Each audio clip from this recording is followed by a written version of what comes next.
প্রার্থী কয়জন ছিল? আমাদের প্রার্থী ছিলাম গুরুত্বপূর্ণ পদে 5 জন করে 10 জন। 10 জন।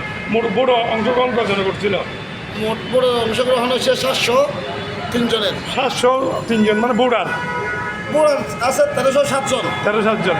1307-এর মধ্যে ওরা নির্বাচন করতে না পারেন, করতে না দেওয়ার জন্য এখানে আমাদের সাথে বিভিন্ন হস্তক্ষেপে বিভিন্নভাবে আমাদের নির্বাচনটা বন্ধ করার বিভিন্নভাবে ষড়যন্ত্র চালায়।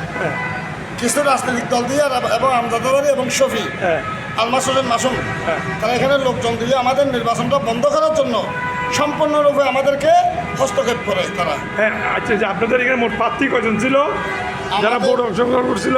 আমরা ভোট অংশগ্রহণ করার মতো প্রার্থী আসলাম আমরা 10 জন। 10 জন। মোট অংশগ্রহণ করেছিল কয়জন? 10 জনই করছিল। 10 জন থেকে নির্বাচিত কয়জন হয়েছে? 5 জন। 5 জনে 4-5 জন চলে গেছে।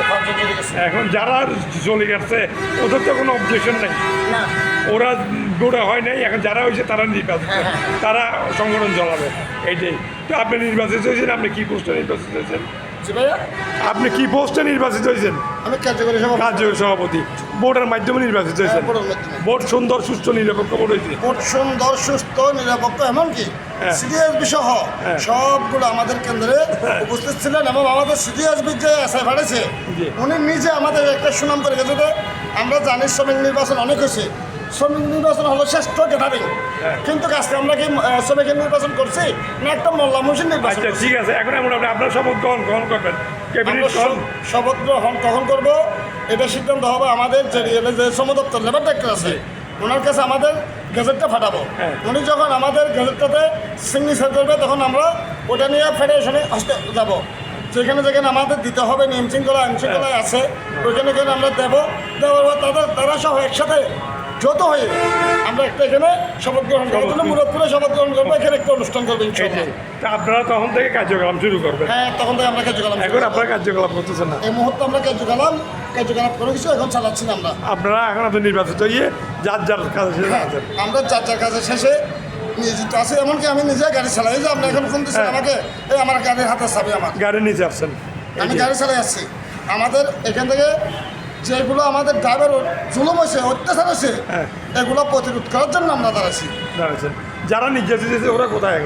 এই যা তারপর আমার মধ্যে একজন আছে, আমাকে মেরে হাত পা ভেঙে 2টা কুত্তর কাছে মেলা দিছিল। আবার আমার আরেক ছোট ভাই মোতালে 30-41 গাড়ি চালাই, ওনাকে নালাতে শুভেছে। তাদের মতো আরও অনেক সব ড্রাইভারদেরকে এইখানে সবাই জানে, এলাকা ব্যক্তি সবাই জানে, পেশা হবে সবাই উপরে অত্যাচার করছে। তারা 6 চলছে, ওই যে অ্যালমোনিয়াম ফিরছে।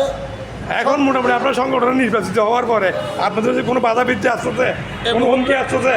হুমকি আছে, এখন হুমকি আছে তাদের মধ্যে যারা এই যে অবৈধ কমিটি একসাথে সাহেবের নাম বিক্রি করে, ওরা কি বলতেছে? কমিটি করছে, তারা বলতেছে আমরা নাকি অবৈধ।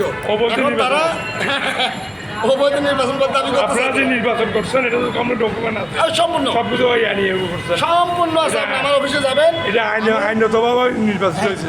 আমি আমাদের সংবিধান মোতাবেক, সংবিধান যে রুল আছে ওই সংবিধান মোতাবেক শুধু আমি ডেলিভারি ভাড়া দিই নাই, আপনি সংবিধান দেখবেন, আমার কাজকর্ম দেখবেন, আমার কাগজপাতি দেখবেন, সব কিছু ঠিক করে আপনি নির্বাচিত হয়েছেন।